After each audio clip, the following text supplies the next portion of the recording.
Hi hello welcome to Disha TV sports.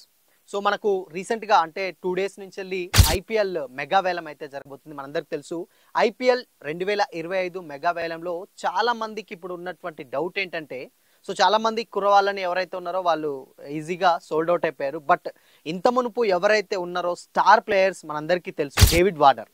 So David Warner గురించి ప్రత్యేకంగా చెప్పనక్కర్లేదనమాట. David వార్నరు ఆయన ఆట తీరు కానీ, లేకపోతే ఆయన బ్యాటింగ్ స్టైల్ కానీ, లేకపోతే ఆయన మనకు ఆల్మోస్ట్ అంటే ఎస్ఆర్హెచ్కి క్యాప్టెన్సీ ఉన్న టైంలో ఒకనొక టైంలో ఛాంపియన్ అంటే కప్పు తెప్పి ఇచ్చినటువంటి ప్లేయర్ అనమాట డేవిడ్ వార్నర్. ఆయన అందరికీ చాలా సుపరిచితం. ఈవెన్ రీసెంట్గా పుష్పకు సంబంధించినటువంటి రీల్స్ కానీ, లేకపోతే డ్యాన్స్ కానీ ఆయన చేస్తాడు. సరే అది పక్కన పెడితే, సో ఆయన బ్యాటింగ్ ఏంటంటే చాలా నెక్స్ట్ లెవెల్లో ఉంటుంది. అంటే ఉన్న ఒక క్రీజ్లో ఉన్నటువంటి ఒక 5 overs ఉన్నా కానీ నెక్స్ట్ లెవెల్ బ్యాటింగ్ చేస్తారనమాట. అంటే 4లు 6లు తోటి ఏంటంటే ఆడియన్స్ని డెఫినెట్గా ఆయన బ్యాటింగ్ అంతా ఇష్టపడతాం. ఈవెన్ మనం ఎస్ఆర్హెచ్ హోమ్ టౌన్ ఎప్పుడైతే ఆయన ఇక్కడ మ్యాచ్లు ఆడిండో అంటే ఆ టైంలో, సో ఆర్సీబీ మీద ఫైనల్ ఉన్నప్పుడు కప్పు కొట్టించింది కూడా ఆయనే. అంటే డేవిడ్ వార్నర్ సారథ్యంలో అటు శిఖర్ ధావన్ అండ్ నెక్స్ట్ ఇక్కడ డేవిడ్ వార్నర్ ఇద్దరు వీళ్ళ హయాంలో ఓపెనర్స్, మంచి ఓపెనర్స్ అనమాట, ఇద్దరు లెఫ్ట్ హ్యాండర్లు.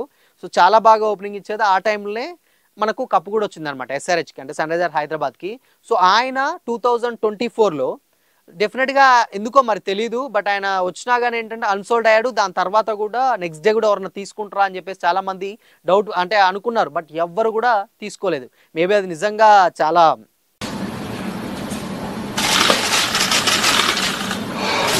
అండ్ నెక్స్ట్ ఇక సెకండ్ ప్లేయర్ వచ్చేసి జానీ బేస్టో, మనందరికీ తెలిసిన ఇంగ్లాండ్కి సంబంధించినటువంటి ప్లేయర్. సో ఈయన కూడా ఆల్మోస్ట్ ఏంటంటే చాలా బాగా ఆడేది. అంటే లాస్ట్ సీజన్లో ఐపీఎల్ సీజన్లో ఒక సెంచరీ కూడా చేశారనమాట. అయినా కానీ ఎందుకో ఈసారి లిస్ట్లోకి వచ్చేసరికి అసలు కంప్లీట్గా ఆయనను తీసుకొని కూడా తీసుకోలేదు. అంటే డెఫినెట్గా ఏంటంటే అట్లీస్ట్ బేస్ ప్రైస్ తోటన్నా ఆయన తీసుకుంటారు అనుకున్నారు. బట్ అయినా కానీ జానీ బేస్టోని కూడా తీసుకోవడం జరిగింది. అంటే ఎట్లంటే కొంతమంది ఏంటంటే తీసుకొని అట్లీస్ట్ టీంలో ఉంచుకొని, అంటే మేబీ సీనియర్స్ కాబట్టి అది డెఫినెట్గా ఎంతో కొంత యూజ్ అవుతుందని చెప్పేసి చాలామంది అనుకుంటారు. బట్ అన్సోల్డ్ లిస్ట్లో కూడా వచ్చారంటే ఇంకా ఆయన మనకు అర్థం చేసుకోవచ్చు పాపం.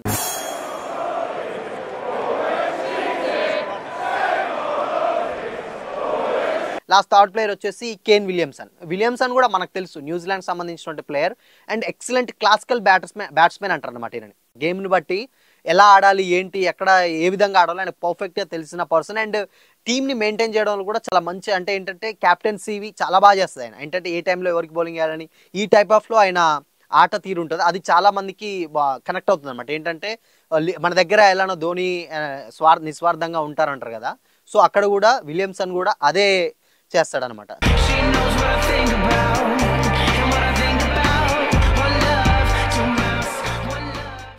డారెల్ మిచెల్ కూడా న్యూజిలాండ్కి సంబంధించిన వ్యక్తి. అంటే న్యూజిలాండ్కి సంబంధించిన వ్యక్తి తెలుసు మనకు వాళ్ళు ఎలా ఆడతారో, ఆల్రౌండర్ పర్ఫార్మెన్స్, అటు బౌలింగ్ చేస్తాడు ఇటు బ్యాటింగ్ కూడా చేస్తారు. బట్ అయినా కానీ ఆయన తీసుకోలేదన్నమాట. అండ్ నెక్స్ట్గా శార్దుల్ ఠాకూర్, ఈ ప్లేయర్ కూడా మనందరికి తెలుసు ఇండియాకి సంబంధించిన ప్లేయరే. అండ్ నెక్స్ట్ ఈయన ఏంటంటే ఆల్మోస్ట్ ఈయన కూడా ఆల్రౌండర్, అంటే అటు బౌలింగ్ చేస్తాడు ఇటు బ్యాటింగ్ కూడా చేస్తాడు. సో కాబట్టి ఈయన కూడా ఏంటంటే మేబీ ఇండియన్స్కి ఐపీఎల్ అనేసరికి ఇండియన్స్కి కొంచెం ప్రియారిటీ ఎక్కువ ఉంటుంది. మరి ఎందుకో తెలియదు కానీ మేబీ ఈయన కూడా అన్సోల్డ్ లిస్ట్లోకి అయితే వెళ్ళిపోవడం అనేది జరిగిందనమాట. అండ్ నెక్స్ట్ ప్లేయర్ వచ్చేసి ఆదిల్ రషీద్. ఈయన ఇంగ్లాండ్కి సంబంధించినటువంటి వ్యక్తి. ఈయన కేవలం బౌలరే, అంటే ఫేస్ బౌలింగ్ చాలా బాగా వేస్తాడు, మంచి బౌలర్. అండ్ ఇంకోటి ఏంటంటే మేబీ ఇంగ్లాండ్ బౌలర్స్లలో ది బెస్ట్ బౌలర్ అని కూడా చెప్పుకోవచ్చు. ఈయన చాలా బాగా బౌలింగ్ చేస్తాడు. అండ్ ఈయనని డెఫినెట్గా తీసుకుంటారని అనుకున్నారు చాలామంది.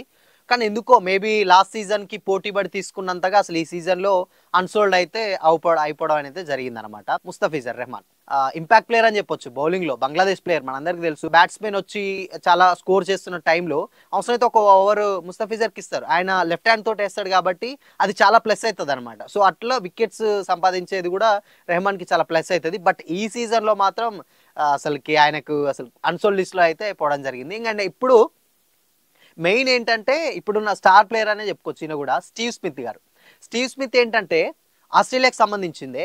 ఈ ప్లేయర్ నెక్స్ట్ లెవెల్లో ఉంటుంది అనమాట వీళ్ళ పర్ఫార్మెన్స్.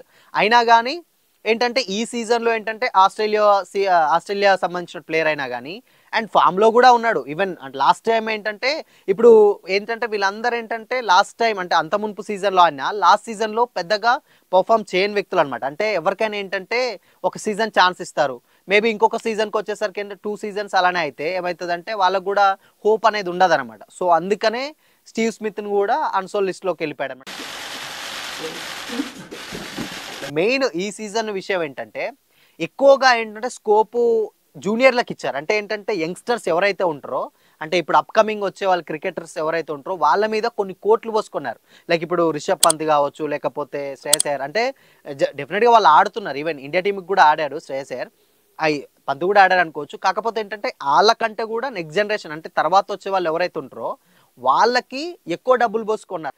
ఒకప్పుడు ఎంత స్టార్ ఆటగాళ్ళు అయినా కానీ ఏంటంటే ఈ సీజన్ ప్రెసెంట్ ఎలా పర్ఫామ్ చేస్తున్నారు అన్న దాన్ని బట్టే తీసుకున్నారు. అక్కడ ఆయన గతంలో బాగా ఆడిండు, ఈవెన్ బాగా ఆడతాడేమో అనే ఎక్స్పెక్టేషన్ తోటి అయితే ఎవరు ఈసారి అలా ఆలోచించలేదు. కేవలం ఈసారి యంగ్స్టర్స్కి ఎక్కువ ప్రియారిటీ ఇచ్చారు. మేబీ వాళ్ళ వల్ల ఇటు ఫీల్డింగ్ కానీ అటు బ్యాటింగ్ అట్లీస్ట్ బ్యాటింగ్ బౌలింగ్ వల్ల ఫీల్డింగ్ కూడా చాలా చురుగ్గా చేస్తారన్న ఉద్దేశంతో ఏంటో తెలీదు. సో ఎక్కువగా యంగ్స్టర్స్కి అయితే అవకాశం ఇచ్చారు. స్టార్ బ్యాట్స్మెన్స్ కానీ స్టార్ బౌలర్స్ ఎవరైతే స్టార్ ప్లేయర్స్ ఉన్నారో ఎక్కువగా seniors and well known face persons ఎవరైతే ఉన్నారో వాళ్ళు మాత్రం ఈసారి ఎక్కువ సంఖ్యలో అయితే అన్సోల్డ్ లిస్ట్లో అయితే పడిపోవడం అయితే జరిగింది.